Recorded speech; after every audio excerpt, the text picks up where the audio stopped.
Delas, e hoje eu estou com pessoas muito especiais, pessoal da Nova Acrópole, Gilmar e Kelly. Fazia tempo que eu queria trazer essa temática aqui para o Papo Delas, né? Para que a gente possa destrinchar um pouco essa ideia da filosofia aplicada à vivência prática. O Papo Delas é um momento de encontro entre mulheres, onde a gente senta para papear, para levar considerações da nossa vida pessoal e profissional, com o intuito de chegar em outras mulheres, né? Então, eu queria que a gente começasse com vocês se apresentando. Quem são, né? Gilmara, Kelly. Quem são essas mulheres? Na vida e na filosofia. Então, vamos lá. Eu sou Gilmara, né? Como a Joana já apresentou aí. Eu não sou aqui de Natal, mas já estou aqui há 18 anos. Um pouquinho mais de 18. Então, já me considero aí da terra mesmo, natalense. Já Potiguar. Eu, de formação, sou engenheira agrônoma. Mas já tem alguns anos que eu estou no serviço público, então estou em outra área, né? E já há uns 10 anos que eu encontrei a filosofia, né? A Nova Acrópole. E aí, desses 10 anos que eu, além de toda a vida, né? Do trabalho e tudo, e família, a gente se dedica também a essa filosofia, né? E aí, a gente está aqui na escola da Nova Acrópole aqui de Ponta Negra. Então, somos aí alunos da escola, voluntárias. Eu sou a diretora aqui da Escola de Ponta Negra, né? E aí estamos aqui hoje para falar um pouquinho aí sobre isso. Não tenho muito mais que falar, porque eu não tenho filhos, né? Porque o pessoal gosta de se apresentar, né? Sou mãe de fulano e fulano, então não. Mas tenho uma penca de sobrinhas. Então a gente tem isso em comum. Tem isso em comum, né? Inclusive vão vir uma meia penca, vai vir passar férias daqui a pouco aqui em casa. Então vai estar animado.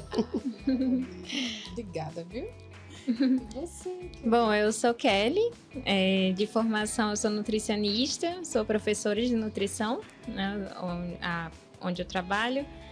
E a filosofia também ela faz parte, né, da minha vida através da Nova Acrópole. Quando eu conheci, eu estou aproximadamente 3 anos contínuos, né, se for contar assim, 3 anos na escola e sou aluna e voluntária também na Nova Acrópole de Ponta Negra, junto com a Gilmara. E professora. E professora também. Bem-vinda. Obrigada. Quando eu estava pensando, né, na gente abrir esse espaço para falar sobre filosofia, a primeira coisa que me veio à cabeça foi desmistificar um pouco, né? Quando eu fiz a escola, acho que fiz 2 anos, né?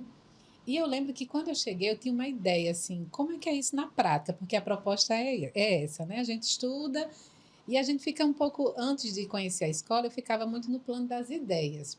E conversando mesmo com amigos, no próprio consultório, que de vez em quando alguém chega com uma temática, né?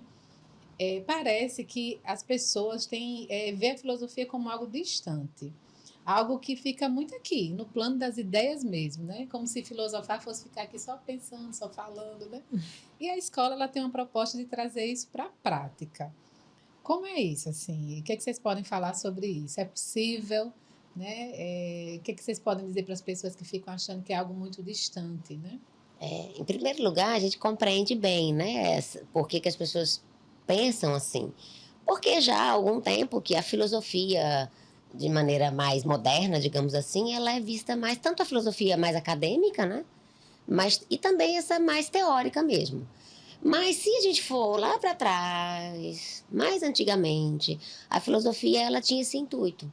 A gente pega aí desde o próprio nome, né? Filosofia, né? Que é filo, que é o amigo ou o amante, e sofia, que é sabedoria.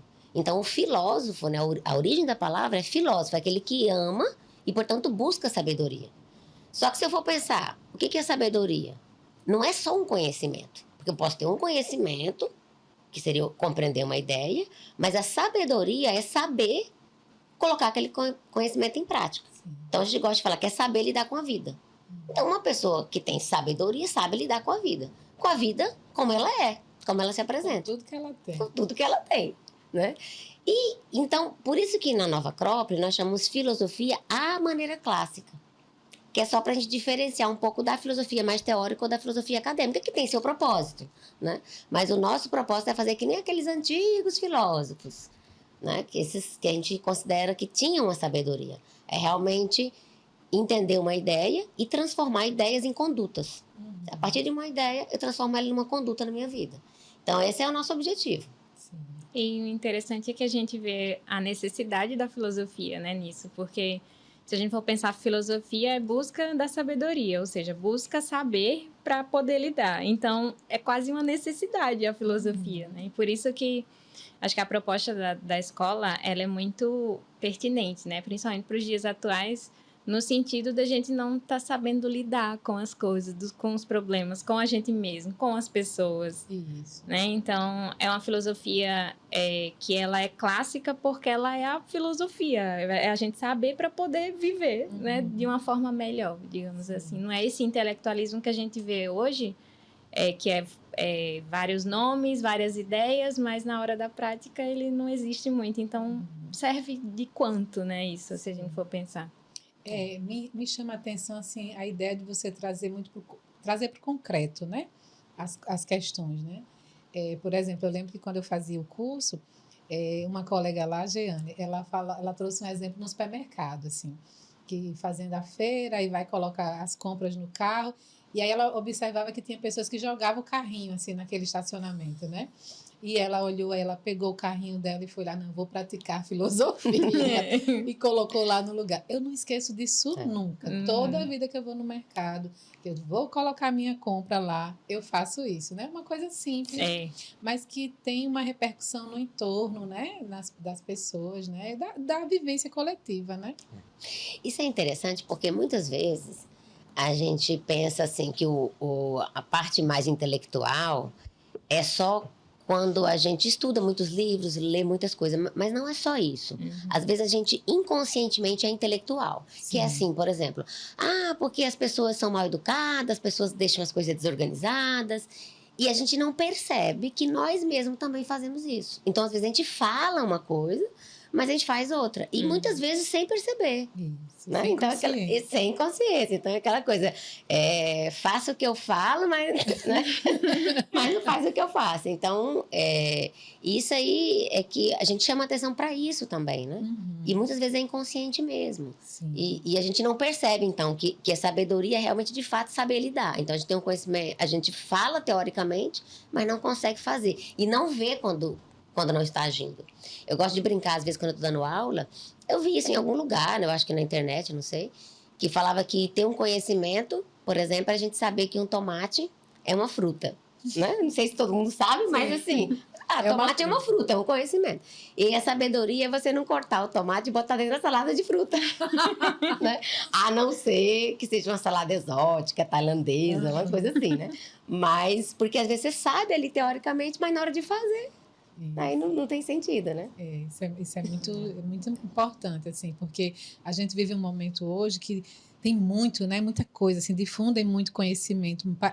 A impressão que a gente tem é que é muito saber, né? Mas na prática nem sempre é assim, né? Às vezes é só coisas vaporizadas e sabe-se muito sobre muita coisa com nenhuma profundidade, né?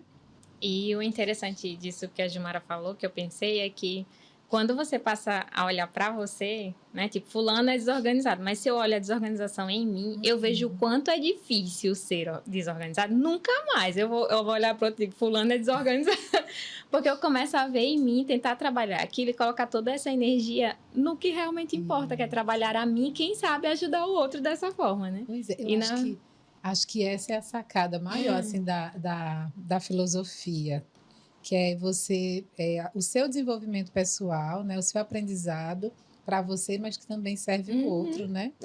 E é interessante porque tem até é tipo um ditado, eu acho até que a de origem indiana, é comum em várias culturas, que fala assim que o outro é um espelho. E aí não é uma coisa tão simples de compreender. Mas o outro é um espelho no sentido que... Eu lembro quando eu era criança, eu assistia muito um programa, aqueles Trapalhões, que tinha o Didi e Mocó. E aí eu lembro que um episódio lá, ele falava assim, Deus colocou os olhos no lugar errado.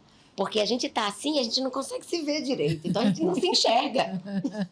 Então, se eu tivesse o olho aqui no dedo, eu podia me ver bem direitinho. Ia saber quem eu sou, ia me enxergar, né? Aí eu gosto de brincar que é isso. A gente, às vezes, tem dificuldade de se ver. E, às vezes, a gente se vê no outro. Então, é uma coisa que não é tão simples a gente perceber, mas a gente começar a ver aquilo que nos incomoda, aquilo que me irrita, aquilo que... que eu vejo no outro é como se fosse mostrando que eu tenho aquilo, ou algo parecido àquilo, ou aquilo pode me ensinar algo. As projeções, né? Que a gente está o Exatamente. tempo todo fazendo, né? Exatamente. Eu lembro, né? Você falando disso, eu lembrei, vou trazer as minhas vivências na Acrópole. Eu acho que é um momento muito oportuno, porque Gilmara foi minha professora e eu vivenciava umas coisas, né? Assim, porque você tem esse perfil, você é muito retação, eu acho, né? A sua conduta é muito na retidão. E eu tinha dificuldade, confesso que eu tinha dificuldade porque eu achava um pouco rígido as coisas, né? E aquilo me incomodava. Eu lembro que até, eu acho que a gente chegou a conversar pontualmente. E aí é isso, é porque eu tenho muita rigidez em alguns aspectos, né? E eu vi alguma coisa que me parecia um pouco de rigidez e eu ficava incomodada, né? Que é um pouco disso, né? Na psicologia, a gente traz muito cliente para esse entendimento, assim, o que que está ali lhe incomodando, que pode ser reflexo de alguma questão sua, né? E isso é interessante porque o que acontece? Não significa que o outro não tenha aquilo. Uhum. O outro é rígido. Ok, ele é rígido. Mas por que isso me incomoda? Uhum. Né? Porque se eu não aceito a rigidez do outro, pode ser que eu também seja rígida. E aí o importante é isso, é cada um trabalhar sobre si. Por isso que na Acrópole a gente fala assim, nós somos professores e somos alunos. Então a gente está aprendendo. Né? E tudo que a gente vai aprendendo, a gente vai ensinando. E a gente sempre aprende muito com todas as vivências. Como tem alunos, né, de todos os tipos, então a gente vai sempre aprendendo e transformando. E esse aceitar isso que a gente tem. Umas pessoas têm uma tendência a ser mais rígido, outras têm tendência a ser solto demais. Então, tudo que é em excesso não tá bom. Então, cada um pode ir corrigindo um pouquinho ali, né? A O que medida, tiver. A né? medida. E nunca é só sobre o outro, né? Como você está dizendo, né? Quer falar? É que quando toca nesse ponto da convivência, a gente até estava conversando antes de começar aqui sobre essa questão do isolamento hoje, né? E o quanto a gente perde de se conhecer por não estar convivendo uns com os outros. Então, se a gente tivesse aberto a conviver um com o outro, com esse pensamento de, peraí, o quanto eu posso aprender aqui sobre mim mesmo, né? O quanto a gente não cresceria e essa harmonia, ela existiria, né? Entre a gente e a outra pessoa. Então, a convivência hoje é outro ponto, que é muito importante, né? Nesse sentido de se... Por isso a gente tá tão perdido, não sabe quem é, não sabe para onde tá indo, não sabe de onde veio, né? E a vida fica muito sem sentido. E a convivência é uma chave. Partindo desse princípio do se conhecer e conhecer o outro, né? Para todas as relações, né? Todas as relações. Eu estava pensando aqui sobre as questões da saúde mental, né? Uma coisa que no consultório, assim, eu tenho muita dificuldade na minha prática clínica com os meus pacientes é tirar eles um pouco das fantasias, né? Auxiliar eles nesse processo de sair da fantasia e fazer conexão com os dados de realidade, né? A filosofia, eu acho que ela trabalha bem em cima disso, né? E, inclusive, eu tenho encaminhado alguns pacientes para lá, assim, porque eu acho que vai dando um contorno, né? É isso mesmo, assim, porque as pessoas, às vezes, têm dúvida, assim,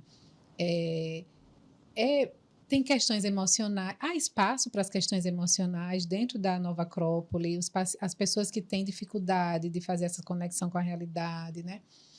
De entender essa prática filosófica de uma forma mais organizada. Como é que vocês trabalham assim? Na Nova Acrópole, chegam as pessoas que têm interesse em se conhecer, né? Que tem essa ideia de filósofo, mesmo sem saber o conceito de filósofo, mas que tem essa ideia, eu quero me conhecer e quero trabalhar coisas para ser melhor. Então, vai chegar, né, vários perfis diferentes. Se a gente pensa na situação realmente de problemas ou dificuldades emocionais ou mentais, como a gente não trabalha, não somos psicólogos, não trabalhamos nessa área específica, então a gente não poderia falar nesse âmbito especificamente. Mas, pensando de uma forma mais geral, como a filosofia ela tá para aprender a lidar com a vida, muitas vezes, antes de ter um problema, de uma questão mental mais complexa, antes disso começou em algo. Começou em uma coisa de uma fantasia, de não estar conectado, de não saber conviver.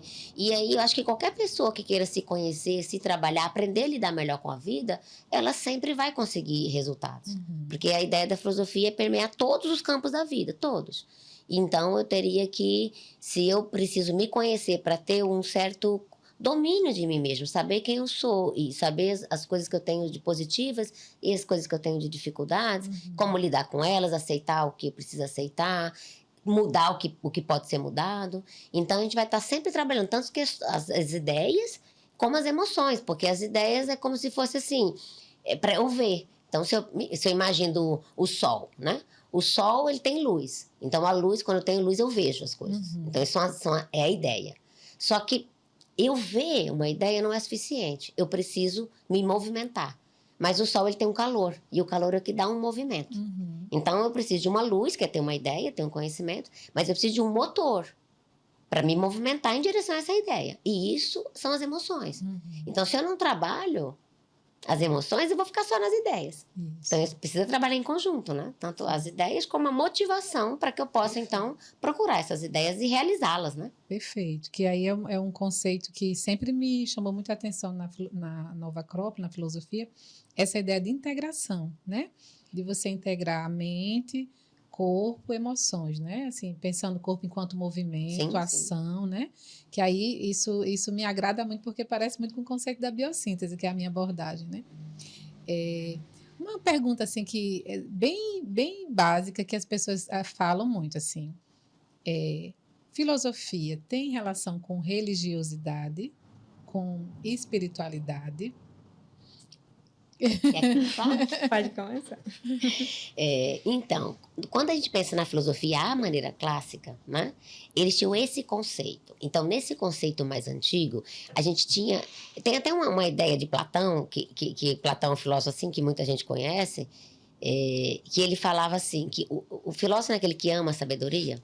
E quando você ama algo, você ama aquilo por inteiro ou só um pedaço daquilo? Se ama só um pedaço é uma paixão, mas se ama, né, amou, tem que amar tudo. Então, se eu amo a sabedoria, que tipo de sabedoria eu iria amar? Todos os tipos de conhecimento.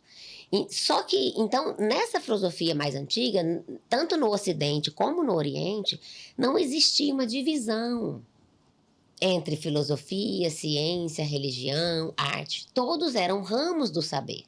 Então, alguns chamavam de filosofia, em alguns momentos chamavam de religiosidade, mas todas elas estavam junto, todos esses saberes. O saber mais racional e o saber mais do sentimento, mais do coração. Só que isso depois, ao longo do tempo, foi mudando. A gente primeiro separou aí ciência e religião, que hoje é visto como coisas assim, praticamente opostas. Mas isso não foi sempre assim. Sim. Só que já tem centenas de anos que é assim, então a gente não conhece de outra forma. E depois, finalmente, aí já não faz tanto tempo, acho que uns 200 anos, a filosofia finalmente se separou também da religião, né? Então, meio que se separou oficialmente. E então, hoje a gente vê, né? A gente vê a filosofia como um conhecimento teórico de algumas ideias, a gente vê a religião como contato com Deus ou com o divino. Alguns gostam da religião em si, outros às vezes não gostam tanto da palavra religião, mas fala espiritualidade, como você falou. E outros que são mais uma linha mais racional, mais cientista, às vezes rejeitam um pouco, né? Mas nessa filosofia, a maneira clássica, é como se eu precisasse unir todas essas ideias.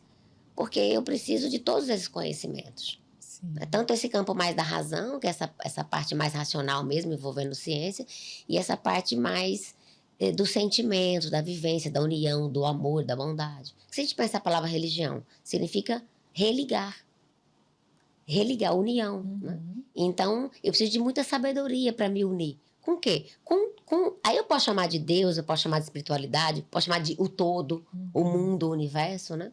E isso, à medida, como Kelly falou antes, da convivência dá essa medida. Eu me ligar com o outro, com as outras pessoas. Então, quando eu busco essa ideia de bondade, de ligação com o outro, com o todo, isso é um aspecto da religião. E a filosofia, ela abarca tudo isso. Sim. Mas, às vezes, hoje, quando a gente fala religião, a gente se refere a um modelo específico, né? Isso. E aí, algumas pessoas, elas gostam e são religiosas num modelo específico e outras não. Mas para a filosofia isso não tem importância. Não importa a religião, não importa se tem religião ou não. Por quê? Porque é todos os saberes, então é sem distinção. Né? Então aí abarca tudo. Tendo religião ou não tendo, a pessoa pode ser filósofa. Sim. Quer falar? Não, eu só acho interessante essa ideia do... Porque o filósofo, ele sempre está buscando, né? E existem vários mistérios que a gente não compreende, né? Inclusive esse mistério do que está por trás das coisas. Então... como assim o universo é totalmente ordenado? Como assim o sistema solar tem ordem? Como assim o nosso corpo é perfeito? De onde vem tudo isso, né? Então, o filósofo, linkando, né, com essa questão da religião, não é aquele que foca em uma coisa só, né? Como a Gilmara falou. Não, a gente tenta abarcar e se aproximar um pouquinho mais desse mistério. Que mistério é esse? O que está por trás? O que está funcionando por essa inteligência, né? Que tudo tem uma inteligência, mas a gente não sabe o que é. E que nada está separado, né? Isso, então o filósofo acaba sendo esse buscador, inclusive, desse mistério, né? A gente tenta se aproximar, assim, de alguma forma, através do conhecimento de todos os conhecimentos, das ciências, das religiões, né? Do estudo comparado. Sim. Tanto no Ocidente como no Oriente, sempre tinha essa busca desse mistério, essa busca do divino. É que isso, depois, com o tempo, foi sendo separado. Parece que a gente foi ficando meio empobrecido dessa busca, né? A gente vai buscando coisas muito superficiais, né? E a gente às vezes percebe, sabe, Joana, que muitas vezes as pessoas querem buscar coisas mais profundas, mas às vezes não sabe como. Porque existe tanta oferta, você falou um pouco antes aí, muita informação sobre tudo, tem tanta informação e a gente se perde em tanta informação. E aí não sabe muito bem. Então, às vezes, as pessoas estão sedentas de algo mais profundo, mas às vezes não encontram uma forma correta de ter essa abordagem, ou até mesmo não encontram um campo para agir dessa maneira, porque a oferta do mundo, às vezes, não está tão voltada. Por outro lado, hoje em dia, já tem algum tempo que se fala muito mais nesses assuntos. É verdade. Isso já está mostrando como que existe uma sede aí, né? Tem se falado mais, né? A própria palestra lá da Lúcia Helena, né? Lotada, né? E pessoas de vários segmentos, várias idades, né? Percebo isso. E a gente tem esse canal do YouTube, né? Com milhões de visualizações e seguidores, né? Que a professora Lúcia Helena está há alguns anos já aí. Então, muita gente tem interesse, né? Sim. Em buscar algo mais profundo. Não, só essa relação do dar sentido às coisas, né? Que é bem próprio do ser humano, nós, né? Que linka muito com essa relação do sagrado, que existe algo sagrado, né? Algo divino e que a gente não conhece e não compreende, é incognoscível, né? Só que se a gente for ver, as religiões buscam uma cerimônia que acaba trazendo algo sagrado, trazendo um sentido para aquilo. A ciência, um cientista está buscando na natureza alguma coisa para salvar uma doença que é um mistério que ele está acabando de descobrir que se torna divino, sagrado e com sentido. Parece que só muda os nomes, só né? Muda os nomes. As ações em busca, né? A forma que se busca. Exatamente. E são complementares, né? São complementares. Só que quando a gente separa muito, o fundador da Nova Acrópole, ele falava uma coisa interessante, assim, que um dos principais problemas do mundo atual é essa divisão.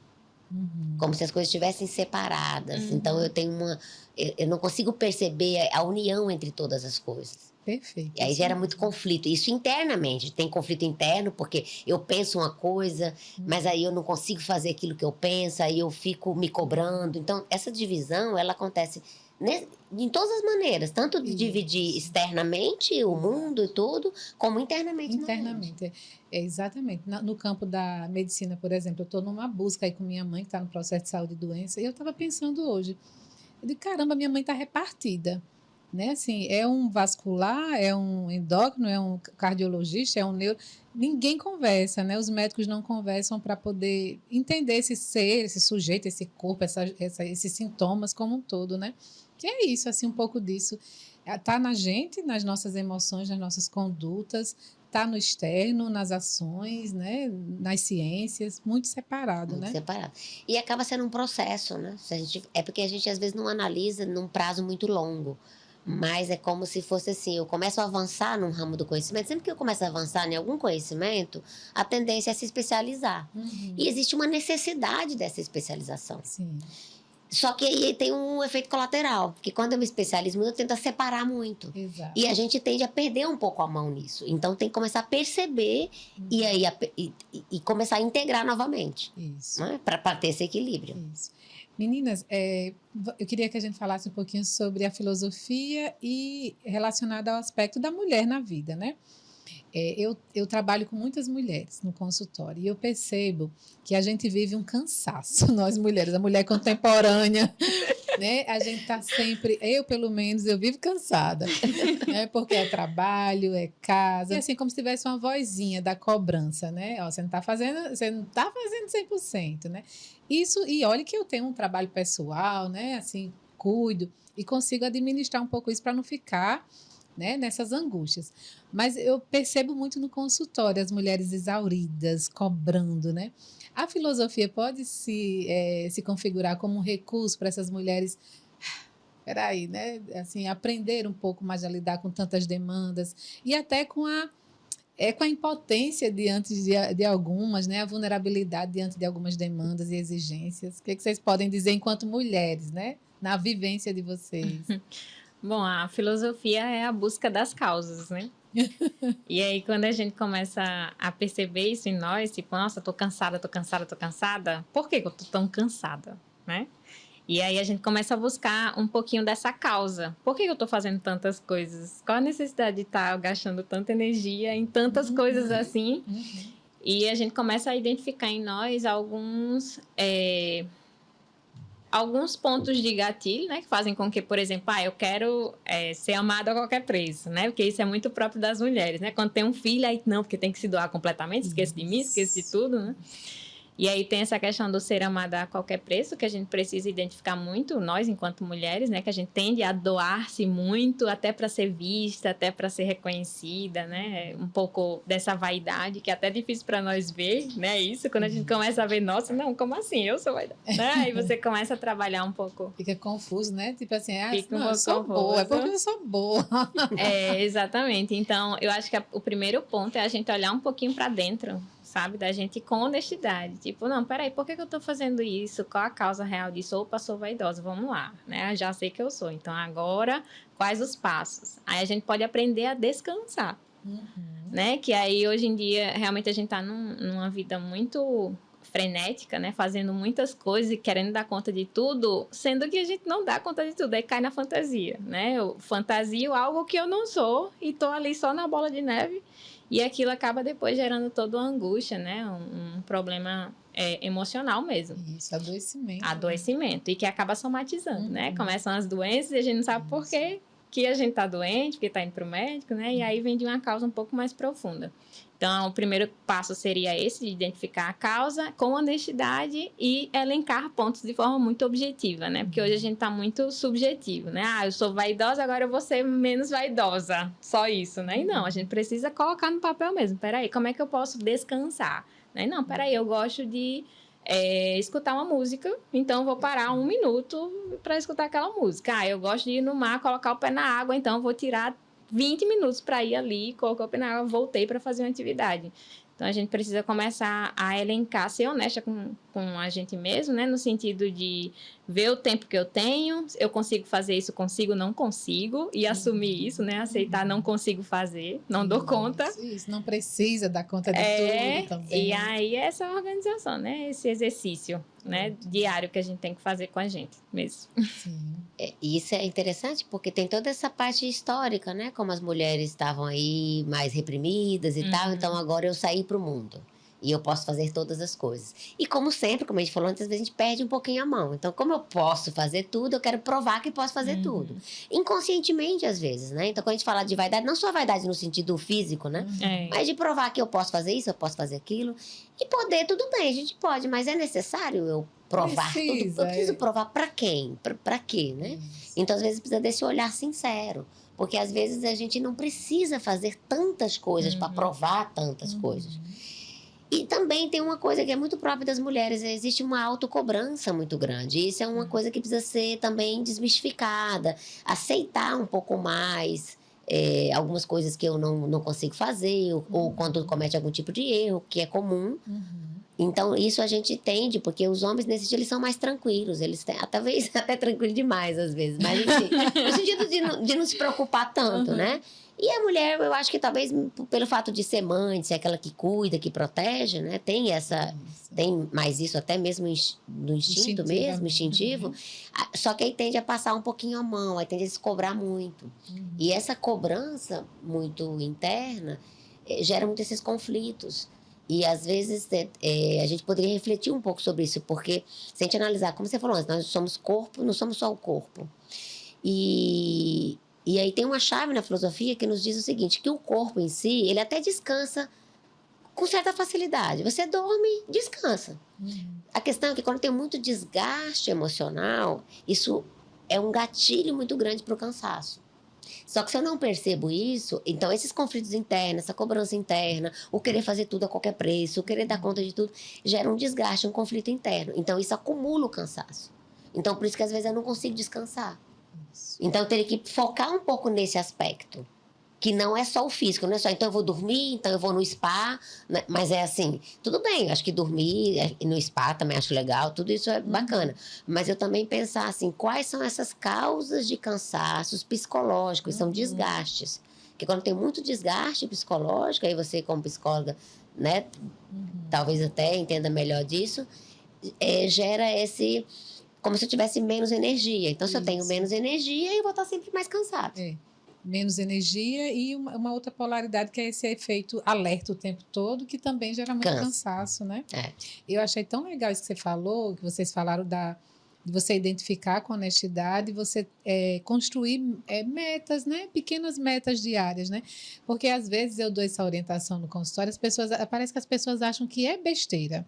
Né? É bobagem, eu vou ter que fazer, eu não consigo ler, então eu vou eleger que vou ler um capítulo por dia, ou então 2 páginas. Às vezes as pessoas acham que é uma coisa tão simples que não vai surtir efeito, mas é nesse pouquinho, nessa constância, né, que a gente consegue mudar, né, assim, os padrões de comportamento mental, inclusive, né, porque o cérebro da gente, ele funciona ali de uma forma, ele é muito capcioso, né? Ele vai encontrando formas de permanecer no conhecido.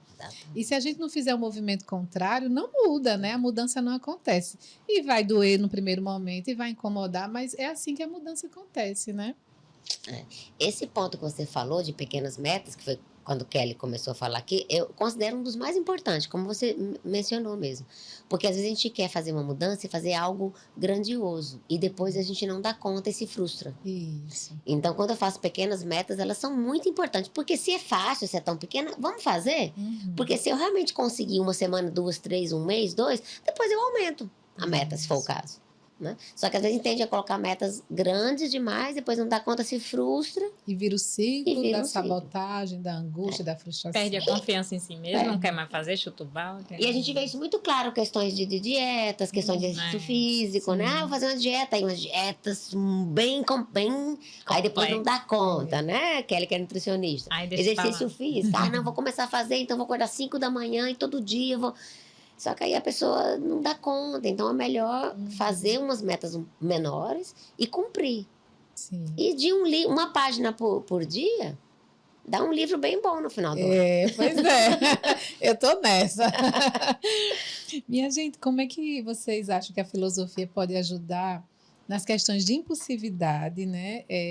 A gente hoje é muito reativo, né? Assim, a gente tava ali fora, tolerando a paciência, né? E a resiliência, olhando para as flores. A gente teve aula até de flor hoje, viu, velho? E aí, assim, mas a gente fica, né? Eu, pelo menos, já estava inquieta, agoniada. Ai, meu Deus, as meninas aqui fora esperando. A gente está muito impulsivo, né? É como se bateu, reagiu. Como que a filosofia, pensando nessa ordem das coisas, né? De você entender... não só por uma ótica, todas as facetas do estar vivo, pode ajudar no controle dessa impulsividade. Na psicologia, eu costumo dizer assim, respire um pouco, né? Assim, antes de qualquer coisa, se questione se você precisa responder, se você precisa agir, se dê um tempo para maturar um pouquinho aquela sensação, aquela ideia, né? Como que a filosofia pode ajudar nesse sentido? Quer falar? Bom, em relação a nós mesmos, né? Se a gente for ver, a gente tem uma parte bem animalesca, digamos assim, né? Bem reptiliana. Exatamente. Que se a gente for ver, se a gente olhar para um animalzinho, ele está sobrevivendo, ele está procriando, ele está reagindo, né? Às coisas que acontecem. Estou com fome, vou comer, quero passear, né? Pisa no rabo. No rabo, ele grita. Então, se a gente for observar esse animalzinho em nós, parece que ele está agindo da mesma forma, né? Alguma coisa acontece comigo, eu né? Reajo. Só que a gente tem algo além, né? Desse animalzinho. Se a gente for pensar, a gente tem uma possibilidade de olhar isso e introspectar de alguma forma rapidamente, digamos, e pensar o que é melhor para aquela situação. Né? Essa questão de reagir, ela é própria nossa, de natureza por causa desse, digamos, esse veículo animal, né? Esse veículo animalesco, só que a gente tem algo a mais, que esse algo a mais precisa estar um pouco acima, né? Digamos assim, não sei se a Gilmara teria alguma... É porque se a gente pensa nesse conceito mais profundo, mais filosófico do ser humano, né? Alguns filósofos falam assim, o ser humano é uma mescla do um e do outro. Então tem esse um, que é esse animal, porque nós temos várias coisas em comum, né, com os animais, mas nós temos uma outra coisa. E aí, claro, no sentido bem comum, a gente fala, nós temos uma mente. Né, temos uma mente que pensa. Só que essa mente faz parte de quê? De algo muito mais profundo, que é essa parte profunda espiritual, o verdadeiro ser humano. Então, se eu penso no ser humano, ele tem uma parte espiritual, uma parte material. Sempre a filosofia tradicional pensa dessa forma. Então, essa minha parte mais profunda, essa essência, é que é o meu verdadeiro eu. Só que eu preciso ter consciência disso, porque se eu tenho consciência, isso pode olhar para nós, para nossa outra parte, que é a nossa parte mais animalzinho, e aí educá-lo, cuidar dele, educá-lo, saber que ele... Por quê? Porque se ele não está bem educado, ele vai fazer coisas que prejudicam a si mesmo. Então, se meu corpo não está educado, e ele dorme demais, ou come demais, ou não faz exercício, vai ser ruim, inclusive, para ele. Sim. Então, eu não posso deixar o corpo fazer o que ele quiser. Se o corpo quiser dormir até meio-dia, não quiser fazer exercício, quiser comer... eu não poderia deixar, mas quem sou eu? O meu verdadeiro eu é essa essência. Eu sou o instinto o tempo todo, né? A impulsividade o tempo todo, ou eu sou esse mais profundo, né? Porque para eu poder entender essa impulsividade, saber dosá-la, quando ser impulsivo, quando não ser, como que isso funciona, eu tenho que saber que eu tenho essa outra parte. Então, quem é que vai controlar? Senão eu sou só isso. Senão eu fico sendo controlado por tudo que é do externo. O externo. O externo. É igual o cachorrinho, que ele falou. Se pisa no rabo, ele rosna e morde. Então, se eu tenho uma mente, tenho a possibilidade de trabalhar no abstrato, tenho imaginação, tenho uma essência divina, eu posso reagir de outra forma. Não preciso reagir imediatamente. Sim. Eu posso saber a melhor forma de reagir. Só que eu teria que ter consciência disso. Porque é comum a gente falar assim, mas a emoção a gente não controla. Mas por que não? Aí tem outra coisa. Controlar, negócio controlado, rígido. Palavra. Então, aí eu teria que compreender algo acima disso. Controlar não é rígido, controlar, ficar quietinho ali. Não, eu tenho um domínio sobre isso, um domínio de mim mesmo, saber o que é coerente, o que não é. Para isso, eu tenho que ter consciência dessas minhas duas partes. Aí eu posso olhar para as emoções e falar assim, eu vou usar ela da melhor maneira possível. Isso, porque não é deixar de sentir, né? Não, é deixar de reconhecer, mas saber manejar aquilo, saber né? manejar. Às vezes, por exemplo, né, trazendo de novo para o universo das mulheres, muitas vezes num término de relacionamento, né, que a mulher visita às vezes um luto, uma dor, e aí eu escuto querendo passar de fase, querendo já se lançar no outro relacionamento, não se permite sentir. Aí eu falo muito assim, não é que esse sentimento ele não vai lhe destruir, ele não vai lhe matar. Às vezes você precisa dar espaço para aquilo ali, né, para poder se ressignificar, para poder elaborar, né?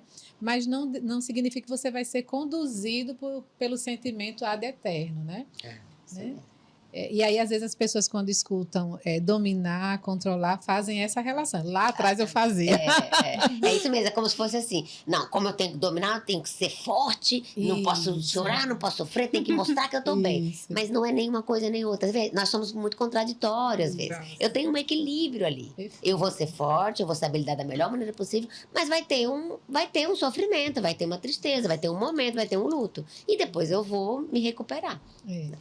É até bem comum a gente passar por algum momento assim de reatividade, né? E aí, alguns minutos depois, você olhar para trás e dizer, nossa, isso estava fora de mim, né? Tipo, não era eu. Quem estava aqui? Aí vai lá pedir desculpa, não sei o quê. Então, um exercício até prático que a gente faz na escola muito, que a Gilmara falou em aula pra gente, é que quando acontecer alguma coisa que você ficar muito, ou seja, estou num veículo emocional, né, digamos, as emoções estão ali, não estou conseguindo controlar, né, então para, né, vai no banheiro, né, passa 5 minutos, respira profundamente, né, retoma, aí deixa você com a mente ficar um pouco mais limpa, digamos assim, dessas emoções, né, que acabam influenciando muito. Aí deixa ficar um pouquinho mais limpo e aí você toma a decisão, né? Nunca tome decisão quando você sentir isso. Para, vai no banheiro, faz Fica no silêncio um pouquinho, né? Prática. Virou uma brincadeira, né? Que quando alguém tá conversando e fala, peraí que eu vou no banheiro. E é real, já sabe. Já sabe, tá descontrolado. Foi alguma coisa que eu... Mas isso é interessante, porque quando eu era criança, eu assistia muito desenho animado, Pica-Pau, não sei nem se ainda existe hoje. E eu lembro do Pica-Pau, que ele ficava morrendo, assim, muito nervoso, aí ele falava 1, 2, 3, 4, 5, 6. Então, o famoso conte até 10, né? Que você comentou no início aí dessa parte. É muito importante para a gente respirar mesmo um pouquinho e depois eu saber fazer uma reação mais adequada ao momento. Isso, perfeito. E para práticas de convivência, né? Isso é assim, para relacionamento amoroso, para relacionamento familiar, de trabalho, não é para a vida, né? É isso mesmo. A gente evita muita coisa. Né? E é incrível, né? Se você parar um pouquinho, eu tenho um professor que ele fala muito da prática do silêncio, né? Da gente poder se permitir de vez em quando ficar no silêncio. A gente está sempre ouvindo, está sempre vendo, está sempre falando. Ficar no silêncio um pouquinho para visitar, para entender o que está acontecendo, né? E esse silêncio aí tem mais um pontinho ainda. É um silêncio interno também. Porque às vezes a gente está com a boca fechada e a mente. E as mulheres têm a mente muito. E aí a gente procura realmente silenciar um pouquinho a mente. Né? Isso é muito importante. Realmente. Muito, Eu brinco com as pacientes, eu digo assim, nós mulheres, a gente tem um chip do moído. A gente não sossega, tem que estar toda hora pensando em alguma coisa. Mas eu deixei a roupa para lavar, mas do menino e não sei o quê, e o marido e isso, o amigo e tal. Né? Para um pouquinho, sai desse papel, né? E na filosofia eles falam assim que a nossa mente ela deveria ser passiva. Passiva no sentido de receptiva. Então, quanto mais ela estiver limpa e quieta, é como se eu pudesse receber ideias. Então, quando a gente consegue ter a mente mais limpa, sem estar nesse moído que você falou o tempo inteiro, é como se eu tivesse mais criatividade, mais ideias. Acessa coisas mais profundas, as virtudes mais profundas. Exatamente. Né? Aí eu consigo, eu vou fazer isso, tal coisa. Só que se eu estou o tempo inteiro ali remoendo o que aconteceu, o que eu vou fazer, o que eu fiz, às vezes a gente fica ali mais superficial e eles não percebem. Né? É verdade. Eu falo uma coisa que eu sempre falo assim sobre essas faltas existenciais, né? A gente fica sempre buscando se preencher por muitas coisas e às vezes não acolhendo que tem algo meu que vai faltar e é falta, né? E eu vou aprender a conviver com algumas faltas, né? E eu percebo que as pessoas têm muita dificuldade de ficar na falta, né? De entender que o ser humano ele tem aspectos de falta e que isso constitui ele também, que a gente segue assim. Eu queria que vocês falassem um pouquinho agora, assim, eu vou falar da minha experiência sobre a filosofia, o pouco tempo que eu fiquei, quanto isso me ajudou, né? Eu acho que a Nova Acrópole, a prática lá, me possibilitou, é como se eu tivesse sempre aqui, eu acho que é como se eu tivesse, assim, uma consciência, a coisa do olho, né? De vez em quando, eu acho que a minha consciência, ela está por aqui, ela me possibilita uma maior comunicação com ela, né? Eu acho que me faz ficar mais reflexiva sobre minha conduta diária, né? De vez em quando, é como se fosse uma vozinha ali, que é a consciência. Para vocês, assim, a filosofia possibilitou o quê na vida? Chumari, Kelly, enquanto mulher aí? Nossa, são tantas coisas. Então, Bom, a filosofia, ela, como a própria palavra traz, né? Ela faz com que a gente compreenda mais a vida. Então... um dos conhecimentos, eu acho, mais importantes que eu tive na filosofia foi em relação a que não é só um veículo, né, que nos move, assim, não é só físico, não é só mais um, não, são vários outros, e que a partir do momento que a gente começa a compreender um pouco mais, tipo, peraí, tenho emoções, tenho pensamentos, tenho atitudes, não estão alinhadas, por que não estão alinhadas, né, fazer o porquê das coisas... e refletir e agir, né, que é a nossa filosofia, essa parte da ação, age para que eu te veja, né, essa questão de estar agindo para que esteja consciente, para que eu esteja vendo, para que eu esteja modificando, tem um poder criador que eu posso tornar as coisas melhores. Então, a filosofia, eu não me sinto só fazendo filosofia quando estou na Nova Acrópole, né? É como se eu estivesse com a Nova Acrópole em qualquer outro lugar. Então, na minha família, ajudou muito a harmonizar relacionamentos que às vezes pareciam difíceis e eu passei a compreender aquela tônica inicial, né, que a gente até comentou. Quando eu vejo um defeito no outro, peraí, tá em mim. tá em mim, tá. Aí para você aceitar aquilo, né, já é um passo. Aí depois para aceitar, ver como é que é esse defeito, ver, aí você passa a compreender muito mais a outra pessoa. Sim. Traz toda uma harmonia com a outra pessoa, né? Você Acolhe, passa, né? acolhe, tenta auxiliar, e você parece que você consegue harmonizar olhando um pouquinho mais de cima, você não está tão envolvido, né? Então, eu acho que a filosofia, ela permite esse olhar, como você falou, de fora, é como se a gente subisse um pouquinho mais, né? Essa Acrópole, inclusive, é cidade elevada, né? Então, essa parte elevada dentro de nós, então é como se você subisse um pouquinho e olhasse as situações de cima, que nem um avião, quando a gente pega, né? E a gente vê as coisas bem pequenininhas lá embaixo, e você consegue, talvez, até harmonizar, né? Se você pudesse, como uma maquete também, é muito mais fácil, né? Fácil no sentido, não fácil de simples, é complexo, mas você está vendo e você tem a possibilidade de manejar. Muito melhor, isso traz muita leveza e muita harmonia para a vida. Eu acho que no trabalho, na família, em todos os aspectos, a filosofia, ela trouxe esse olhar um pouco mais de cima, né? Que a gente consegue harmonizar as coisas e viver um pouco melhor no fluxo da vida. Sim.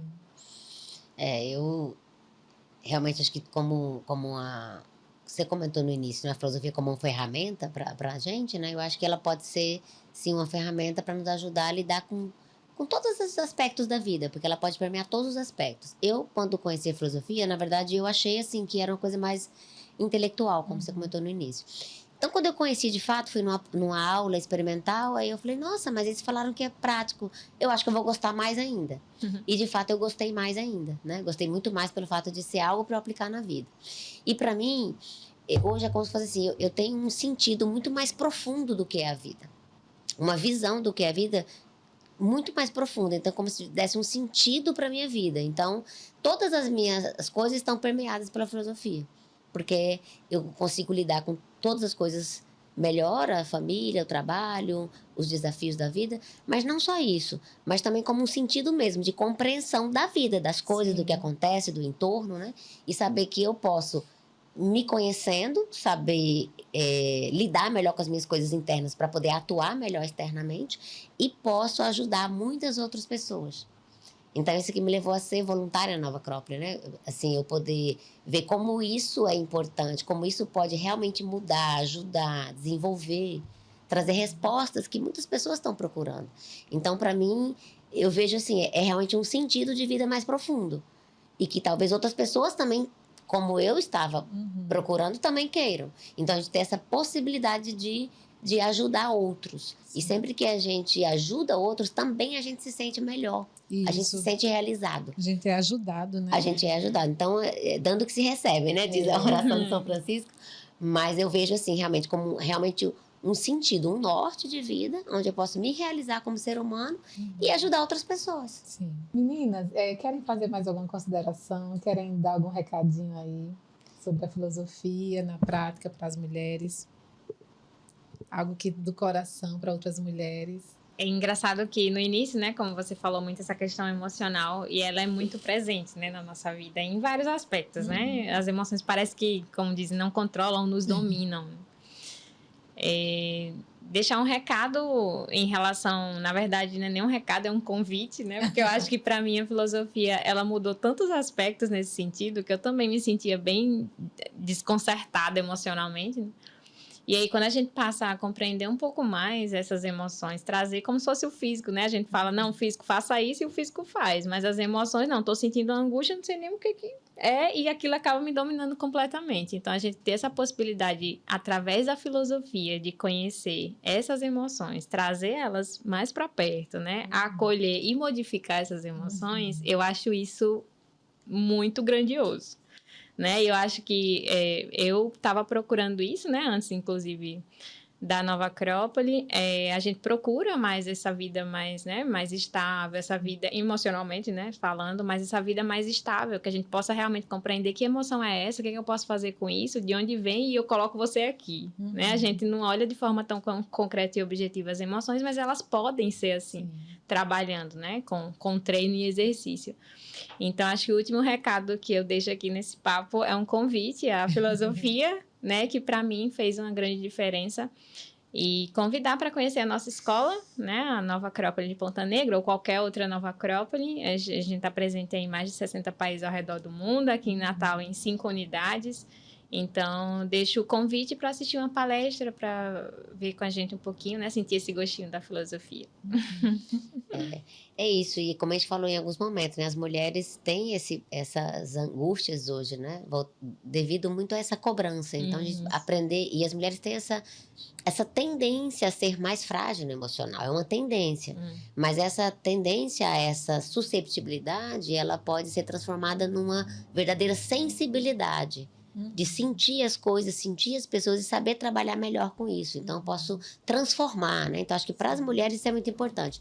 Transformar esse aspecto, que é uma susceptibilidade emocional, para uma sensibilidade. Isso. No sentido de sentir e trabalhar bem com aquilo e saber lidar bem com isso. E nisso a filosofia, com certeza, pode ajudar, né?